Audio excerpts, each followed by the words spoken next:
กับผมอยากเอ้ยมีคนเมือง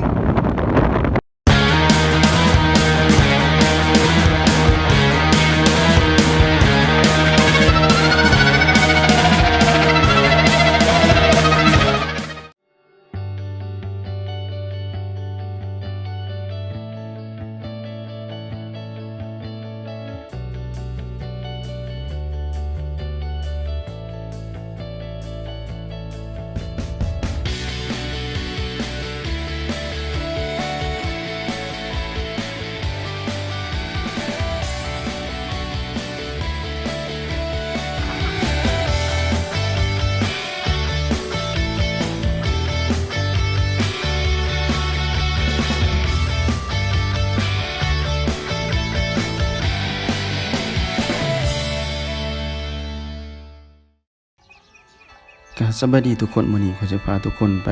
ดำนาเทิงหลังผู้ซ้ำมันสิได้เป็นเม็ดข้าวให้เฮาได้กินทุกๆมื้อนี้เนาะว่ามันลำบากส่ำใด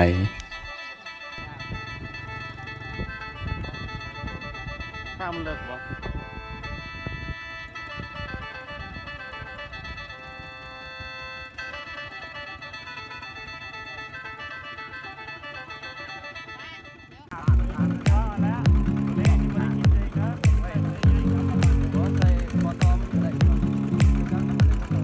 ทางเขาเริ่มลำบากแล้ว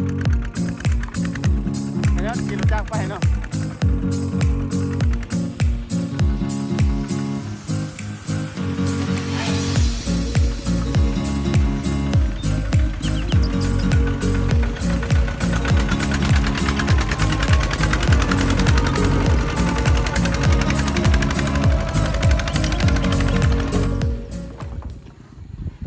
ตอนนี้เขาก็ใส่ประตูนี่เราไฟเนาะอ๋อ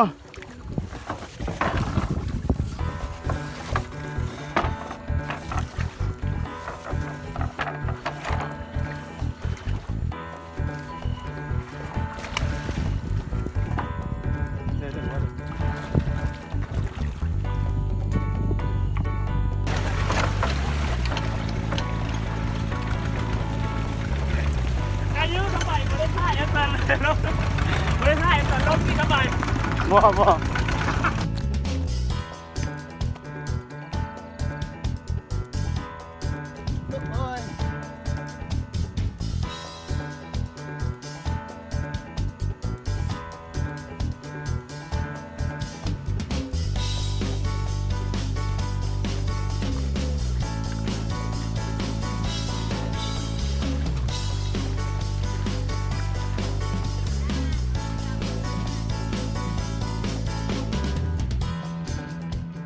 ถือว่าหอนทงให้ทงหน้าเนี่ย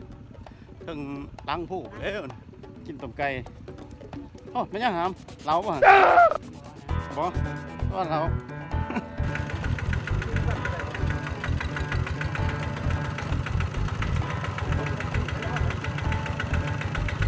อันนี้ซูเปอร์จบมาจากแคลิฟอร์เนียมาเลยเนี่ย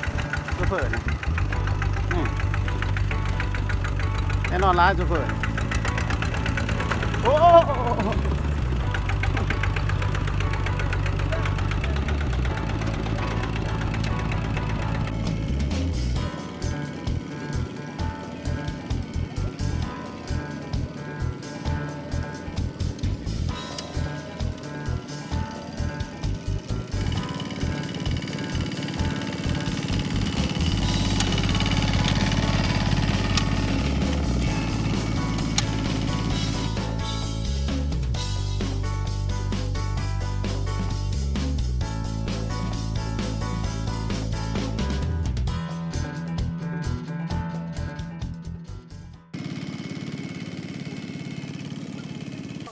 อาหารต้นเพี้ยนก็คือต้มไก่เนาะ